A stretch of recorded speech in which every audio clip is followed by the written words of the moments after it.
प्रयागराज में स्नान के लिए जाने वाले ज्यादातर लोग संगम नोज नाम की जगह पर स्नान के लिए जाना चाहते हैं, लेकिन शास्त्रों में स्पष्ट वर्णन है कि जहां तक गंगा यमुना के दोनों तटों के दर्शन होते हैं, वहां तक संगम की सीमा है।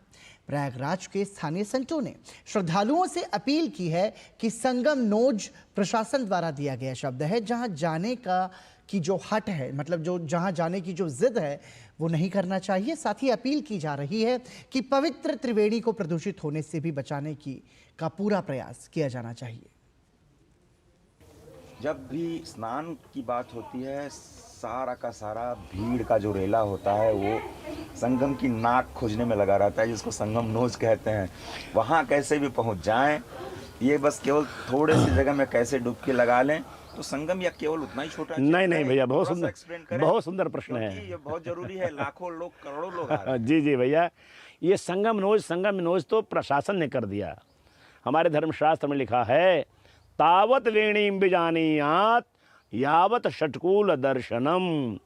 जहाँ से भी किनारों का दर्शन होता हो, फाफा मोह के बाद दर्शन नहीं होगा, इसलिए वहाँ संगम नहीं है। यहाँ इधर आप जो है शहर का जो अंतिम छोर है, उसके बाद यमुना जी किनारे का दर्शन नहीं होगा। यमुना जी का किनारा प्रयाग इस प्रकृष्ट क्षेत्र पंचकोशी परिक्रमा के पास से जहाँ से शुरू होता है, वह केवल यमुना नहीं है, वह गंगा यमुना का, क्योंकि गंगा का स्पर्श यहाँ हो करके गंगा तत्व का स्पर्श तो बहुत दूर तक चला गया ना भगवान, तो वहाँ तक त्रिवेणी है।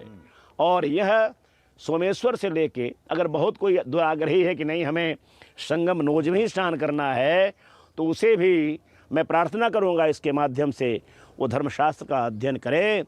सोमेश्वर से लेके शूलटंकेश्वर के मध्य के भाग को त्रिवेणी कुंड कहा है। आप झगड़ा मत करिए, परेशान मत होइए कि हम संगम नोज में ही जाके स्नान करें। सर्वत्र संगम है और सर्वत्र श्रद्धा भक्ति ही तो महत्वपूर्ण है। अक्षय बट क्या है? बट विश्वास अचल निज धर्मा तीर्थ राज समाज सुकर्मा। श्रद्धा विश्वास से आप इन पूरे भूभाग में जहाँ तक योगी जी ने विस्तार किया है, सब जगह त्रिवेणी है, कहीं त्रिवेणी से अछूता भाग नहीं है। इसलिए संगम नोज जो प्राशासनिक शब्द है, हे महानुभाव, हे श्रद्धालु हो, आप उसके लिए परेशान मत हो। सर्वत्र त्रिवेणी है, सर्वत्र गंगा यमुना सरस्वती हैं। श्रद्धा से आप जहाँ माथा नवाएंगे वहीं गंगा है। अगर श्रद्धा नहीं, धक्का मुक्की करके आप संगम नोज में चले भी गए तो आपको क्या मिलेगा? और महाराज से ये मान लीजिए यहाँ पर अमृत स्नान हो गया, संत भगवान के चरण पड़ गए, और वही गंगा वही यमुना में प्रवाहित होकर थोड़े से आगे चली जाती हैं विंध्याचल, तो अगर कोई विंध्याचल में स्नान करेगा तो उसको फल मिलेगा या नहीं? नहीं भैया, गंगा स्नान को तो फल मिलेगा। अच्छा, गंगा स्नान का फल मिलेगा, लेकिन त्रिवेणी स्नान का फल नहीं मिलेगा। गंगा तो हिमालय से निकलती हुई सर्वत्र हैं, जब तक गंगा सागर में नहीं मिलती हैं। लेकिन एक श्लोक जो मैं आपको सुना देना चाहता हूँ कि यावन्ति नखलोमानि पतन्ति जाह्नवी तटे तावत वर्ष सहस्त्राणि स्वर्गलोके महीयते। जाह्नवी वहाँ से लेके, हिमालय से लेके हिमावतः प्रभृति गंगा, हाँ, गंगा सागर में तो जाओ, लेकिन वहाँ तक गंगा होते हुए भी इस गंगा का उपलक्षण है प्रयाग। प्रयागे मुंडनम यदि, तो नखलोम और केश का मुंडन यहाँ होगा तब दिव्य लोकम सगच्छति। हाँ, नाखून का भी है, नाखून काटने एकदम नाखून। बाल काटने से कोई दाढ़ी बना रहा है तो दाढ़ी देखिए, अब समर्पण भाव से आप बनाइए ना। दान भी अगर आप उपेक्षा से दे रहे हैं तो दान नहीं हुआ। दान के लिए शब्द है ह्रियादेयम, प्रियादेयम, श्रद्धयादेयम। हृदय से दीजिए, प्रेम से दीजिए, श्रद्धा से दीजिए।